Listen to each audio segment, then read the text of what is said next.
El Islam.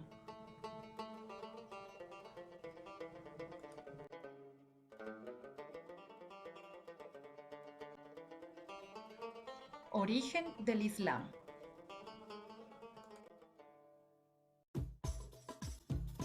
Para conocer el origen del Islam, observaremos primero la zona central de Arabia, un espacio desértico, pero con agua suficiente para permitir la existencia de grupos nómadas de beduinos politeístas que consideraban sagrados ciertos elementos naturales, como piedras, árboles o la propia luna. Entre sus dioses también estaba Alá, aunque sin una definición concreta.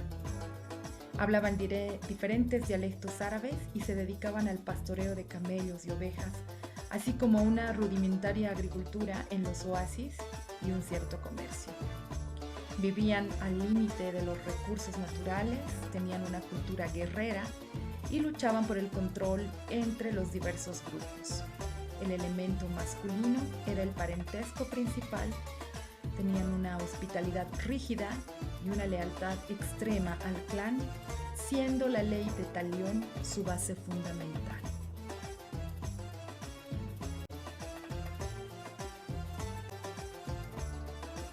Pero en las últimas regiones de las zonas costeras del Mar Rojo existían ciudades como la Meca y la Medina, favorecidas por un sistema de riego avanzado y el comercio procedente de Egipto y la India, el cual permitió la difusión de muchas ideas que conformaron la religión islámica. Esta zona era la región meridional de la península de Arabia, llamada también Arabia Feliz, y de donde era originaria la reina de Saba.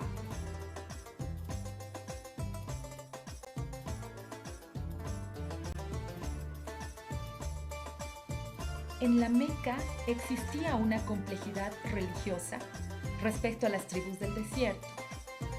Veneraban la piedra negra, la Kaaba, protegida por la tribu Quraysh. Era motivo de peregrinación antes del Islam. Existían también un cúmulo de ideas religiosas judías y cristianas, por tanto tendentes al monoteísmo.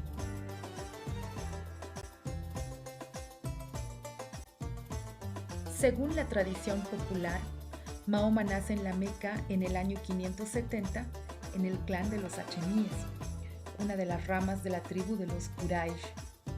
Se cree que era mercader y que su esposa Hadilla tenía importantes negocios caravaneros a través de los cuales Mahoma conoce la Biblia y el monoteísmo.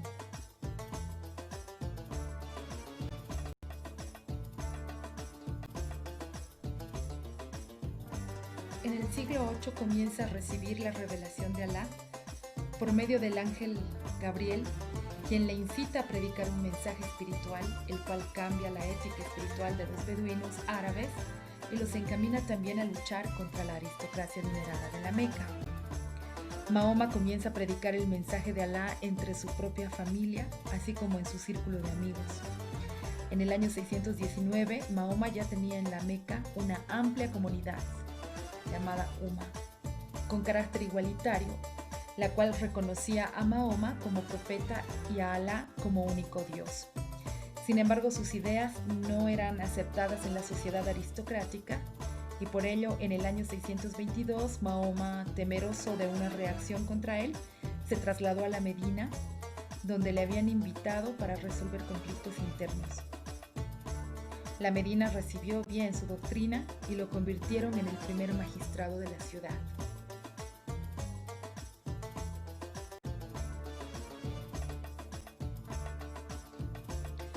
Mahoma, como enviado de Dios, gobernaba de acuerdo con las leyes que Alá le había entregado. Para defender la primera comunidad, acogió las raíces tribales de carácter bélico, primer elemento para la difusión del Islam, una nueva religión con carácter universal que debía ser extendida a todos los territorios y en la que todo individuo podía participar. Con Mahoma como jefe político y militar, comenzó la extensión territorial de la nueva religión y lo que sería un nuevo Estado. La primera expansión se realiza por la península arábiga, después de que los Quraysh intentaran atacar la Medina. El éxito permitió que muchas tribus se le fueran uniendo hasta que finalmente en el año 638 logra entrar en la Meca y la Kaaba se convierte en el centro de peregrinación.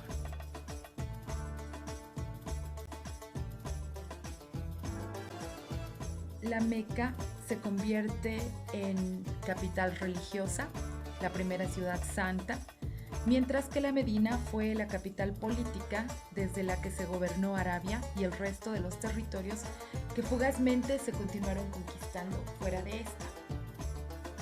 Mahoma muere en el año 632, convirtiéndose en la figura perfecta a la que había que imitar en una comunidad pacificada en el interior e igualitaria. Las enseñanzas de Mahoma fueron recogidas en el Corán, el cual fue escrito 30 años después de su muerte, aunque en general fue la oralidad la que transmitió esta tradición.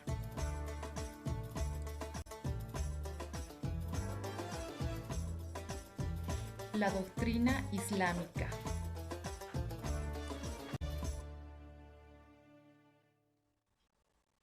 De todas las grandes tradiciones religiosas de la humanidad, el Islam es la única que antes de la época moderna tuvo contacto geográfico y humano con casi todas las demás grandes tradiciones del pensamiento religioso, como el cristianismo, el judaísmo, el hinduismo, el budismo e incluso con el taoísmo y confucianismo chino. Es una religión basada en el conocimiento, en el que el propio intelecto tiene el papel positivo de conducir al hombre a lo divino y así entregarse a Dios. Por tanto, el Islam es concebido como una adhesión a la voluntad de Dios que se expresa concretamente mediante un compromiso del creyente con el objeto de realizar el designio de Dios sobre sí mismo y sobre todo lo creado. Esto se explica a través de la relación dialéctica que se establece entre la sumisión, Islam, del creyente a Dios y su esfuerzo, yihad, para obedecer la voluntad y la ley en la vida diaria. El Islam no distingue entre lo religioso y lo laico. Por consiguiente, no es solo una religión, sino también una organización política y un mundo cultural. No establece una separación entre fe, práctica religiosa y comunidad. Por eso abarca todos y cada uno de los acontecimientos de la vida privada y pública.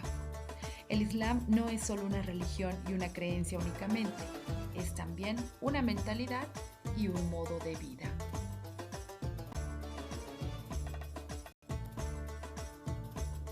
Existen 6 artículos cardinales del dogma islámico. El primero habla de un Dios que es único, sin asociado, eterno, creador omnipotente y nadie se le puede igualar. El segundo es la afirmación de la existencia de los ángeles, criaturas sin sexo, creados para obedecer a Dios y servirle de fieles mensajeros. El tercero es la creencia en el Corán, que es la formulación perfecta y definitiva que contiene todo. Todos los demás escritos de otras creencias religiosas quedan descartados. El cuarto habla sobre los enviados, que son una especie de grandes profetas que aportaron con ellos una nueva ley religiosa. Entre ellos están Adán, Noé, Abraham, Moisés, Jesús y otros enviados a ciertos pueblos de Arabia. De todos ellos, Mahoma recibió una misión universal válida hasta el final de los tiempos, convirtiéndose así en el sello de los profetas.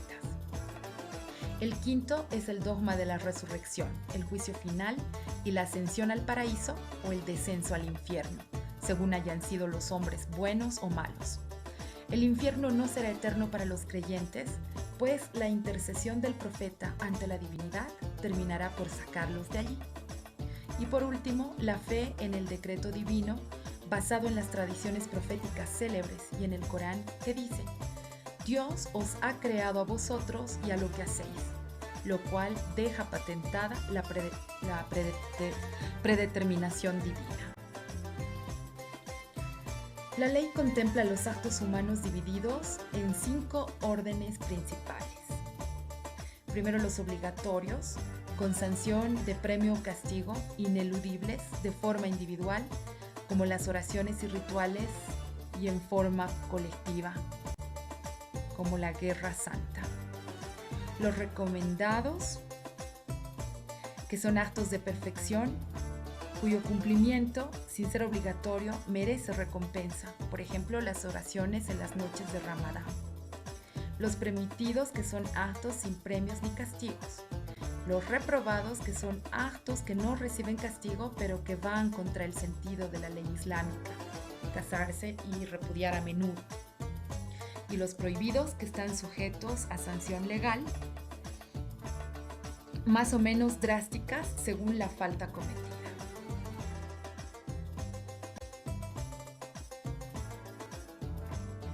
Lugares geográficos donde se practica el islamismo.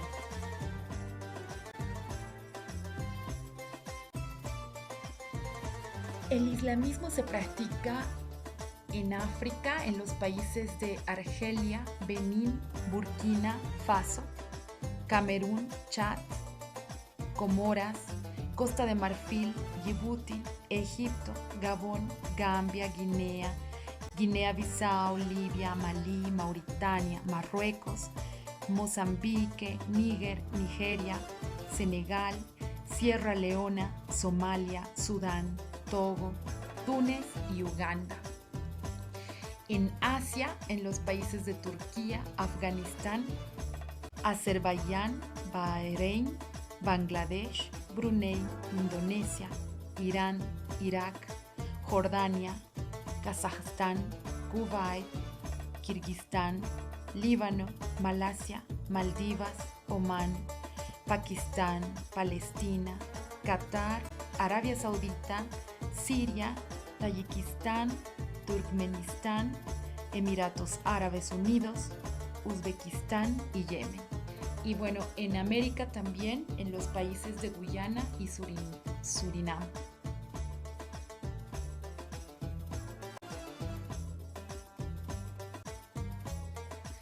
En cuanto a los lugares sagrados del islamismo, tenemos primero la Meca, que es un lugar sagrado por excelencia para los fieles de esta religión, por ser la ciudad donde nació el profeta Mahoma.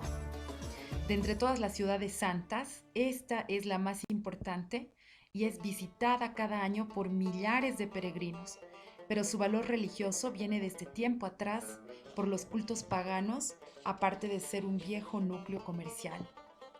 Dentro de la ciudad de la Meca se levanta la gran mezquita de Al-Haram, en cuyo interior están los lugares sagrados, un interior cuadrangular que alberga en su punto central la Kaaba y el pozo sagrado de Zamzam. Después tenemos la Medina, Yathrib, que fue su anterior nombre. Su nombre completo es Ciudad del Profeta, por ser aquí donde surgió la primera comunidad musulmana en el año 622, año de la Jériga, por lo que también se la conoce como la Ciudad Luminosa. La Meca y la Medina forman lo que en árabe se conoce como Al-Haramain Ash-Sharifain, es decir, los dos santos lugares. La casa de Mahoma es el primer gran lugar de oración y encuentro entre los musulmanes, pues en ella predicaba el profeta a sus fieles la palabra revelada. La estructura de esta vivienda constaba del espacio interior propiamente dicho, precedido por un gran patio, lo que servirá como modelo de aquí en adelante para la construcción de las mezquitas. Tras la muerte del profeta en el año 632, se lo enterró acá, en el patio de su casa, donde tiempo después se edificará la segunda mezquita más importante del mundo musulmán, tras la de la Meca, la mezquita del profeta o Al-Masjid an-Nabawi. La mezquita Quba es la primera mezquita construida en este núcleo urbano, aunque actualmente es una reconstrucción basada en las formas básicas de la inicial. Y también está Jerusalén, la ciudad santa para las tres religiones monoteístas del mundo, el islamismo, el judaísmo y el cristianismo. Tiene su origen en el culto musulmán debido a que, según estas creencias, Mahoma ascendió a los cielos desde la ciudad antigua y por lo que se levantó la mezquita de la roca o cúpula de la roca. La cúpula de la roca o mezquita de Umar es un templo de planta centralizada cubierto con una cúpula que ocupa el mismo lugar que en sus días tenía el antiguo templo de Salomón, hijo del rey David, el monte Moria. Su construcción tiene fecha de 3 años después de la muerte del profeta, 635, y fue bajo el mando del califa Omar tras la toma de Jerusalén en ese mismo año. El establecimiento tiene su explicación por ser el lugar donde Mahoma efectuó su viaje nocturno hacia los 7 cielos.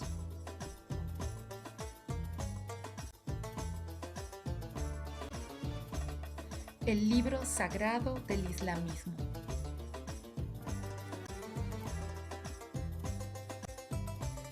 Al-Qur'án significa la lectura por excelencia o texto sagrado que se recita.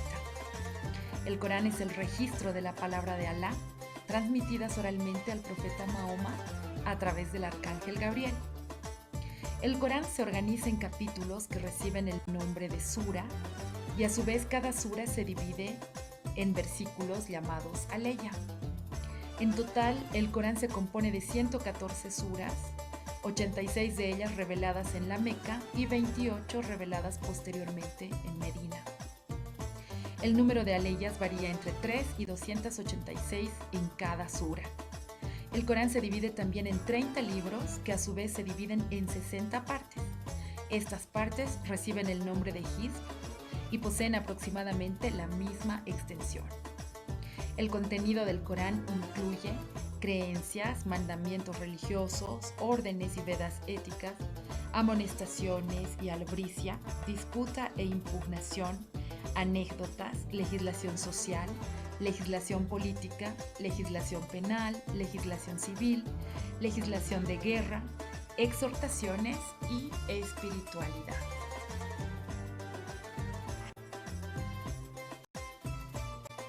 Principales ritos y costumbres del Islam.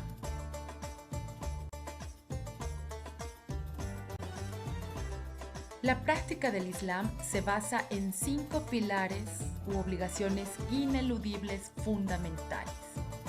El primer pilar es Shahada o profesión de fe. Solo hay un Dios, que es Alá, y Mahoma es el enviado de Dios. El segundo pilar es el Salat u oración ritual, efectuada en lengua árabe 5 veces al día, al alba, al mediodía, a media tarde cuando se pone el sol y por la noche. La oración debe hacerse de cara a la Meca y cuidando de realizarla en un lugar limpio. El tercer pilar es el Zakat. El azaque es una especie de diezmo destinado a sostener a los pobres, para ayudar a rescatar a esclavos, para ayudar a los viajeros indigentes, para obras públicas y sufragar la Guerra Santa. La zakat se pagaba en especie y en metálico. El diezmo podía variar proporcionalmente. El cuarto pilar es el saum o ayuno. En el 9º mes del año lunar, o sea, en Ramadán, mes en el que el profeta recibió la primera revelación coránica, el creyente debe abstenerse de comer, beber, fumar, perfumarse o mantener relaciones sexuales durante el día. Estas prohibiciones legales no conciernen a las noches, y por las noches pueden realizarse plegarias especiales. El fin del ayuno culmina el primer día del Shawwal, del 10º mes del calendario islámico, en el que se celebra la fiesta de la ruptura del ayuno y en la que se practica la zakat al-fitr, limosna para los pobres y necesitados. El quinto pilar es el hajj o la peregrinación, realizada por el musulmán adulto y sano, que tenga los medios para realizarla y no existan causas externas a él que se lo impidan. Las mujeres deben hacerlo acompañadas. El peregrino debe ir vestido de ihram, que es una vestimenta arcaica de 2 piezas de tela blanca, sin costuras y calzado con sandalias.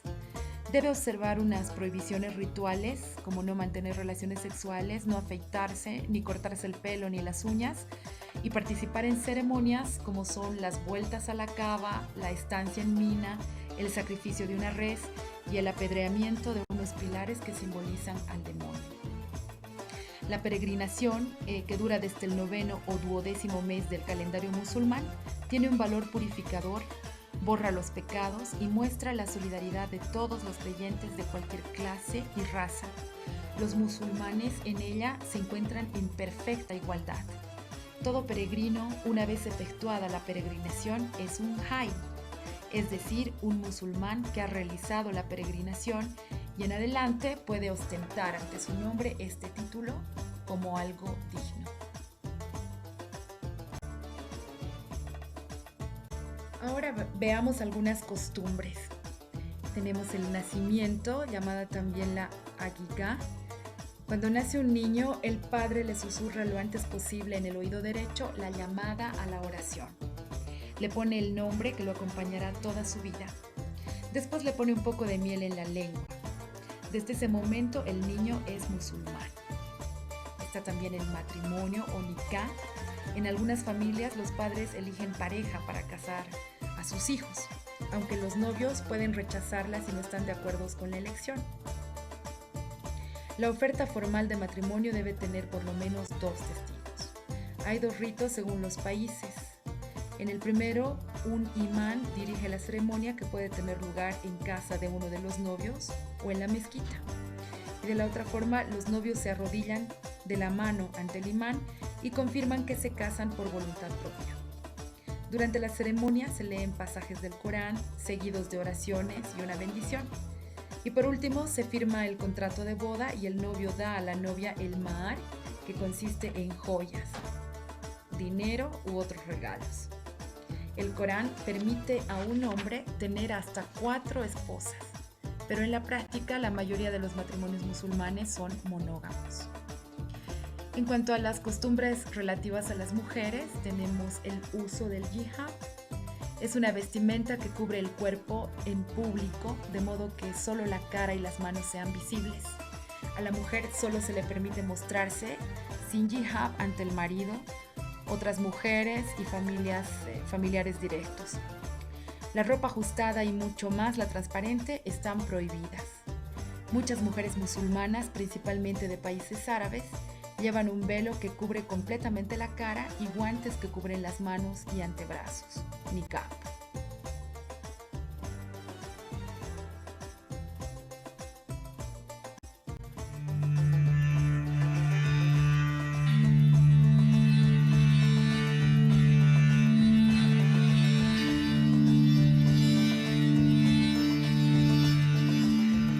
Hace 1400 años nació una de las religiones más extendidas del mundo. Su piedra fundamental fue una idea clara y directa. No hay otro Dios más que Dios.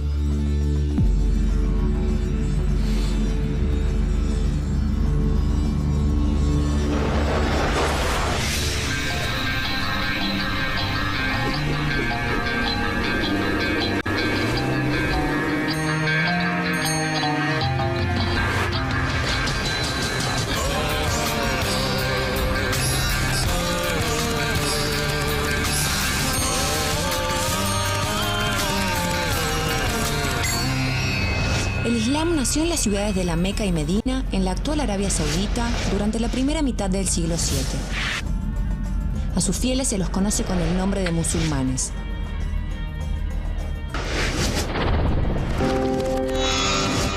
Es una religión monoteísta, es decir, una religión con un solo Dios. A este único Dios se lo considera el creador del universo, y como tal se lo debe respetar y obedecer. Esta creencia se origina en una larga tradición de religiones monoteístas, que comenzó hace más de 5000 años, es decir, religiones en las que creen en el mismo Dios. Estas son el judaísmo, el cristianismo y el islam. Las 3 religiones tienen distintos nombres para llamar a su único Dios. El nombre musulmán es Alá, que significa simplemente Dios. Los musulmanes también creen en los profetas judíos y cristianos, como Adán, Noé, Abraham, Moisés y Jesús, entre otros. Pero el Islam prohíbe que sus profetas sean representados de manera alguna.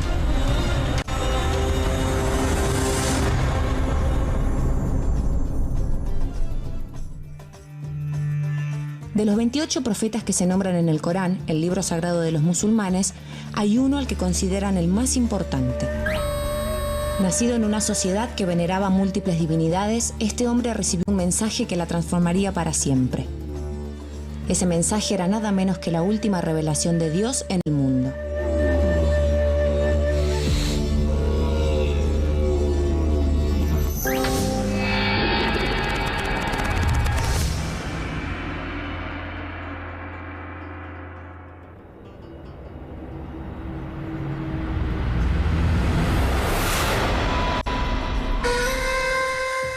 Abul Qasim Muhammad ibn Abdallah al-Hashimi al-Quraisi, más conocido como Mahoma, nació en el año 570 en la Meca. Esta era una ciudad rica ubicada en un cruce de rutas comerciales. El padre de Mahoma había muerto antes de su nacimiento y su madre murió cuando tenía apenas 8 años. Se decía de él que, como había conocido el sufrimiento desde pequeño, siempre estaba dispuesto a ayudar a quien lo necesitara.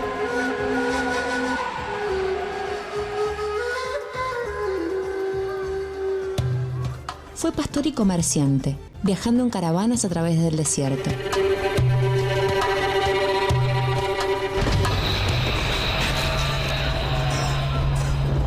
Según los musulmanes, en aquella época la península arábiga era una región violenta e inmoral, llena de supersticiones y crímenes sin condena. Mahoma vivía muy preocupado por esta situación.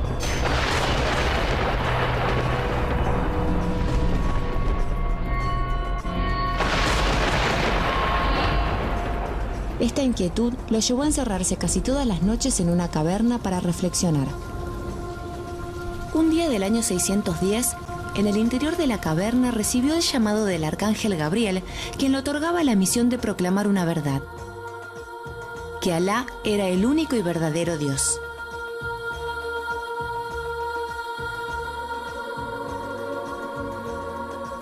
Después de un largo trance, Mahoma volvió a su hogar y le contó a su mujer, Jadilla, lo que había vivido.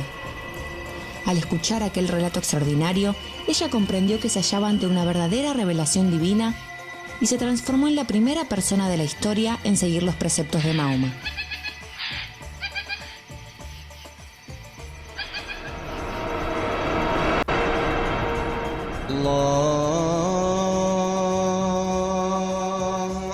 Mahoma comenzó a predicar sin descanso entre los habitantes de la Meca. Quería que abandonaran la creencia en varios dioses y abrazaran la fe monoteísta. Las autoridades de la Meca lo vieron como una amenaza y comenzaron a perseguirlo. El monoteísmo que profesaba Mahoma ponía en peligro los grandes ingresos económicos de los templos de la ciudad y sus palabras impulsaban un sentimiento democrático que desafiaba las diferencias sociales al considerar que todos eran iguales a los ojos de ese Dios único. En el año 622, la persecución a Mahoma y sus seguidores se hizo tan intensa que se vieron obligados a abandonar la Meca. Eligieron como destino la ciudad de Medina, donde también había comenzado a expandirse el Islam.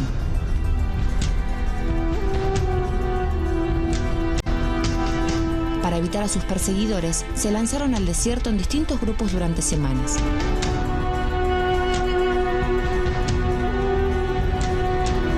Esta migración es conocida como Égira y marca para el mundo islámico el primer año de su historia.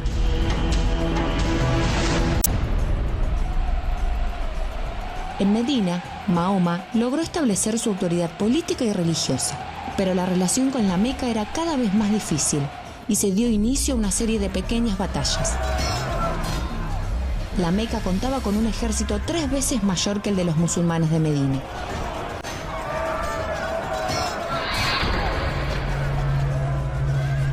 Sin embargo, a partir de la batalla de Badr en el año 624, donde vencieron los musulmanes, el panorama cambió. La victoria hizo ver a otras tribus de la región que había surgido un nuevo poder, y esto fortaleció el liderazgo de Mahoma.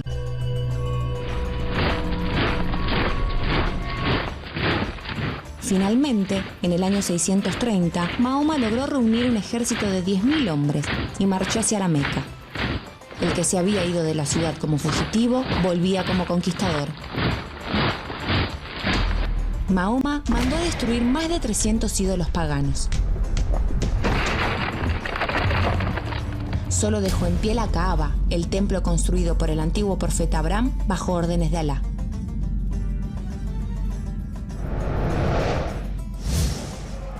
Cuando murió Mahoma, en el año 632, el Islam estaba destinado a propagarse hacia todos los puntos cardinales.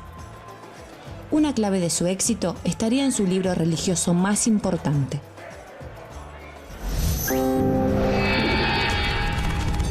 Según los musulmanes, el Corán le fue revelado a Mahoma por el arcángel Gabriel. Los relatos y las máximas que lo componen fueron registrados por seguidores. Luego de la muerte del profeta, se realizó la compilación definitiva.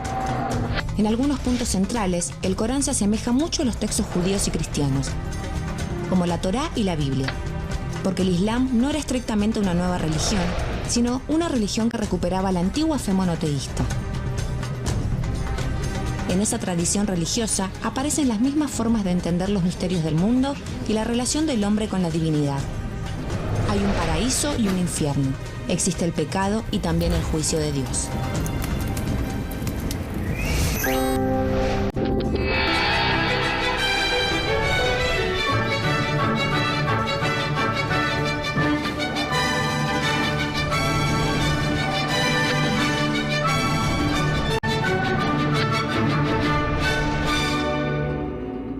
Los templos musulmanes son las mezquitas. El propio Islam suele ser considerado un templo, sostenido por 5 grandes pilares. El primero es la fe, que se resume en el credo: no hay otro Dios más que Dios y Mahoma es su profeta. Esta frase del Corán sostiene que hay un solo Dios, Alá, el Creador, y Mahoma es el último profeta que recibió una revelación divina. El segundo pilar es la oración, una plegaria compuesta por distintos pasajes del Corán. Para realizarla, el fiel debe lavarse la cara, las manos y los pies. Para rezar, se orienta la cabeza hacia la Meca. Por eso las mezquitas, en cualquier lugar del mundo, suelen construirse con su eje principal en dirección hacia esa ciudad.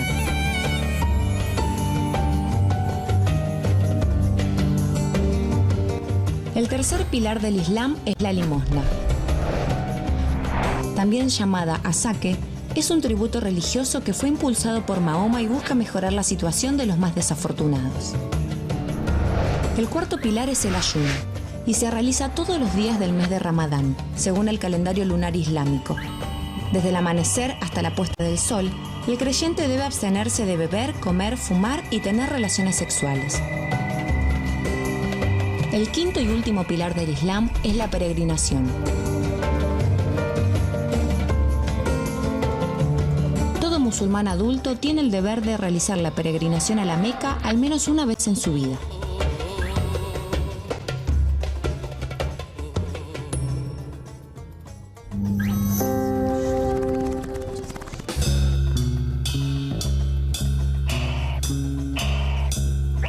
Una característica sobresaliente en el mundo islámico es la vestimenta.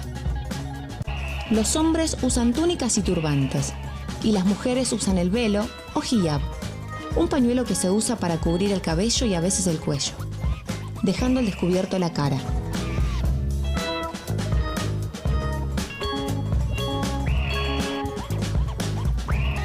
Algunos intérpretes del Corán lo consideran obligatorio por cuestiones morales.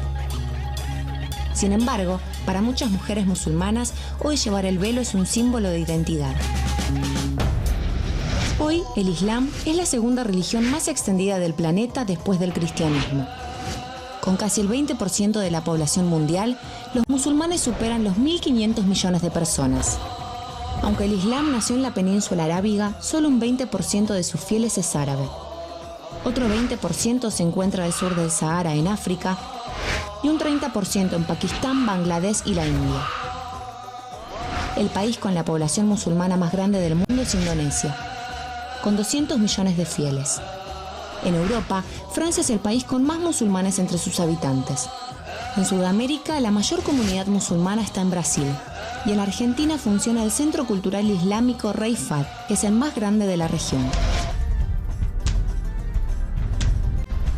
Como toda religión, el Islam encierra una promesa de bienestar espiritual que atraviesa idiomas, etnias y fronteras. Y esa promesa se encuentra en su propio nombre.